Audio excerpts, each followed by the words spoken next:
Assalamualaikum warahmatullahi wabarakatuh.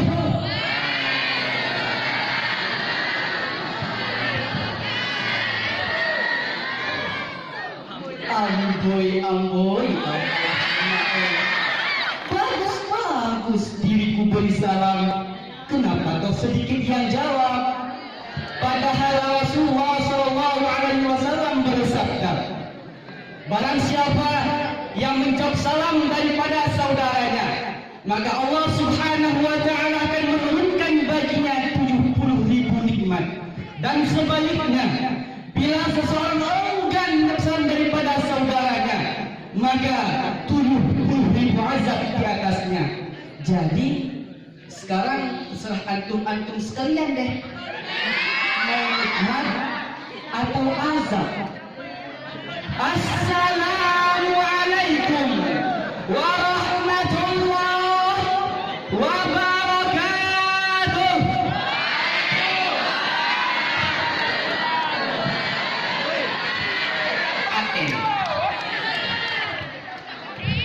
Alhamdulillah, alhamdulillahirwahibil atiyah, wassalatu wassalamu ala sayyidina Muhammadin khairil bariyah wa ala alihi wa sahbihi zawin nufusiz zakiyah. Ashhadu an la ilaha illallah wahdahu la syarika lah, wa ashhadu anna Muhammadan abduhu wa rasuluh la nabiyya ba'dah. Nyobot tu anak punya. Qala ta'ala fil Qur'anil Karim, a'udzu billahi minasy syaithanir rajim. Kamu duduk kaman baje. Bismillahirrahmanirrahim. Ya ayyuhalladzina amanu udkhulu fis-silmi kaffah. Wa qala Allah ta'ala fil Qur'anil Karim fi ayatil ukhra, Bismillahirrahmanirrahim. Innad dina 'indallahil Islam. Shadaqallahul 'azim. La haula wa la quwwata illa billahil 'aliyyil 'azim. Kata-kata ta'zim wa ikraman saya terutama sekali kepada Syekhul Kiram Al-Fadil Abadi sekeluarga. Pula kata-kata ta'zim wa ikraman saya kepada walidi sekeluarga. Pula kata-kata ta'zim wa ikraman saya kepada seluruh staf Dewan Guru, baik yang mengajar di Pondok Putra maupun yang mengajar di Pondok Putri. Dan pula kata-kata ta'zim wa ikraman saya kepada Dewan Hakim yang mulia sekaligus pensi.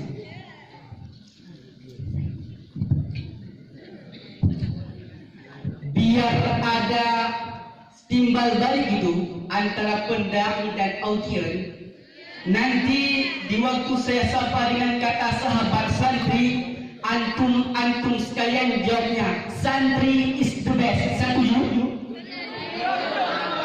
Kita coba. Sahabat santri, kurang kompak. Sahabat santri, sesungguhnya gaya hidup seseorang sangat ditentukan oleh cara bagaimana dia memandang hidup ini. Dengan kata lain, bagaimana seseorang memandang hidup, begitulah ia akan hidup. Oleh sebab itu, untuk mengubah keadaan hidup seseorang harus diawali terlebih dahulu dengan mengubah caranya memandang kehidupan ini. Itulah sebabnya dalam surah Ar-Ra'd ayat 11 Allah Subhanahu wa Ta'ala menjelaskan, A'udzu billahi minasy syaithanir rajim. Bismillahirrahmanirrahim. Innallaha la yughayyiru ma biqaumin hatta yughayyiru ma bi anfusihim. Sesungguhnya Allah Subhanahu wa Ta'ala tidak akan mengubah nasib dan keadaan sesuatu kaum sampai mereka itu mengubah apa yang ada dalam diri mereka sendiri. Yang ada dalam diri mereka sendiri tak lain adalah rule of thinking, bahasa kerennya state of mind, kata orang kampung saya. Cara berpikir, cara memandang kehidupan yang akan sangat mewarnai seseorang dalam menjalani kehidupan ini. Terkait hal tersebut, izinkan Al-Fakir untuk menyampaikan uraian pidato yang berjudul Dasar dan Landasan Hidup Seorang Muslim di dalam Kehidupan ini. Yang pertama, tentang dasar dan landasan hidup seorang muslim, tak dapat lain adalah menentukan dasar kehidupannya dengan Islam. Di dalam mendasari kehidupannya dengan Islam, Allah Subhanahu wa Ta'ala menuntut dalam Al-Quran surah Al-Baqarah ayat 208 yang berbunyi, Bismillahirrahmanirrahim, Ya ayyuhalladzina amanu dkhulu fis-silmi kaffah. Artinya, hai orang-orang yang beriman, masuklah kamu dalam Islam secara total, secara seluruhnya, jangan separuh-separuh, jangan sepotong-sepotong. Mendasari hidup dengan Islam artinya menjadikan Islam sebagai way of life, sebagai rule of thinking, sebagai state of man dalam memecahkan problema-problema kehidupan. Sehingga gak suatu persoalan yang bagaimanapun kecilnya, sekalipun yang tak tersentuh oleh nilai ajaran Islam. Kemudian di dalam mendasari hidupnya dengan Islam, ia mempunyai keyakinan.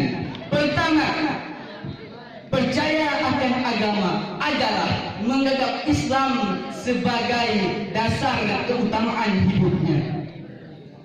Secara logika, bisa kita katakan sebuah pabrik mobil di Jerman misalnya bikin sebuah mobil yang namanya Mercy. Seiring itu dikeluarkannya buku petunjuk. Mobil ini namanya Mercy. Kecepatan maksimalnya sekian ratus kilometer per jam. Daya angkutnya sekian ratus kilogram. Kalau rusak perbaikinya ini, ordernya itu umpamanya. Secara logika bisa kita katakan, tidak mungkin kita punya mobil Mercy rusak, kita perbaiki dengan buku petunjuk yang dikeluarkan oleh pabrik mobil KIA. Tentu saja mobil akan makin rusak, acak-acakan dan tidak karuan. Ini artinya hadirin, jika manusia ingin baik, jika manusia ingin mencapai sesuatu yang bernama bahagia, maka ia harus mengikuti petunjuk-petunjuk oleh yang menciptakan manusia tersebut. Dan petunjuk-petunjuk itu telah turun dalam suatu yang bernama Islam dan sesuai betul dengan karakter manusia. Sahabat santri, sahabat santri, yang kedua, di dalam mendasari hidupnya dengan Islam, ia berkeyakinan bahwa Islam adalah agama untuk seluruh manusia, universal. Walaupun Islam diturunkan di tanah Arab, tapi Islam bukannya agama hanya untuk orang Arab semata-mata. Keyakinan ini perlu ditegakkan kembali, karena akhir-akhir ini muncul pendapat-pendapat yang menganggap seolah-olah bahwa agama itu adalah barang impor. Persilahkan saja, karena begitu keyakinannya. Tapi hadirin, menganggap agama sebagai barang impor sungguh merupakan kekeliruan yang sangat besar. Bahwa Islam, bahwa Arab sebagian besar memang Islam, jelas. Tetapi Arab bukannya Islam, itu pun harus kita akui. Kita bisa menjadi warga negara, kita bisa menjadi muslim yang baik tanpa harus menjadi orang Arab. Dengan kata lain, kita bisa menjadi muslim yang baik dan tetap menjadi warga negara Indonesia. bahwa Arab diturunkan di tanah Arab, bahwa Al-Quran diturunkan dalam bentuk bahasa Arab. Namun tidak satu ayat Al-Quran pun yang ditunjukkan kepada orang Arab semata-mata. Tidak ada ya ayyuhal Arab, wahai orang-orang Arab, tidak ada. Yang ada malah ya ayyuhan nas, wahai manusia. Manusia yang mana? Yang mana saja asal merasa manusia. Kalau tidak merasa manusia, kita bisa terpanggil. Ini artinya hadirin, di dalam mendasari hidup dengan Islam, kita berkeyakinan bahwa Islam adalah agama untuk seluruh manusia. Yang ketiga, di dalam mendasari kehidupannya dengan Islam, kita berkeyakinan bahwa Islam adalah agama yang terakhir yang diturunkan kepada Rasul terakhir. Sebagaimana Allah Subhanahu wa taala berfirman dalam Al-Qur'an surah Al-Imran ayat 19. Bismillahirrahmanirrahim. Innad din 'indallahil Islam.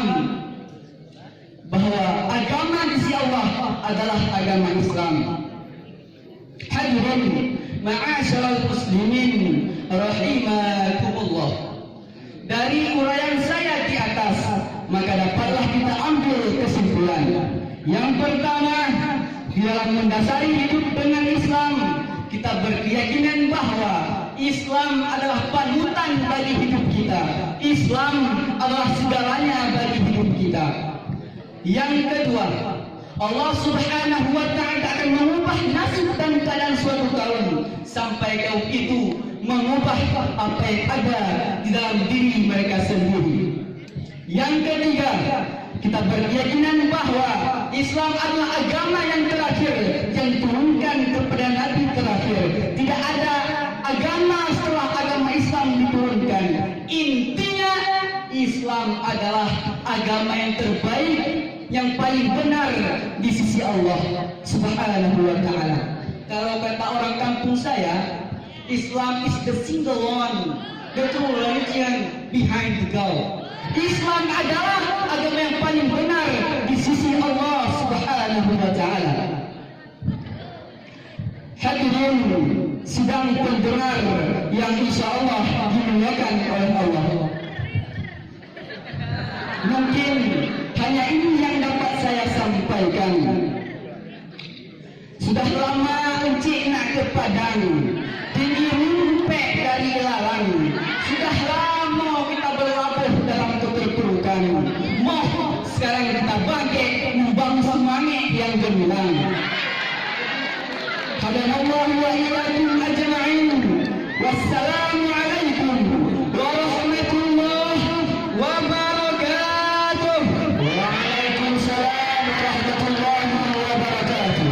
Kepada yang terhormat dan pemirsa dimanapun Anda berada, nomor peserta 442 yang baru saja tampil atas nama Tengku Muhammad Riza, delegasi dari kelas 4B yang berdomisili di Tualang Cut, Banyak Pahit, Aceh, Tamiang, dengan tema yang diusung Dasar dan Landasan Hidup Seorang Muslim. Berikan tepuk tangannya untuk peserta dari Aceh, Tamiang. Mantap.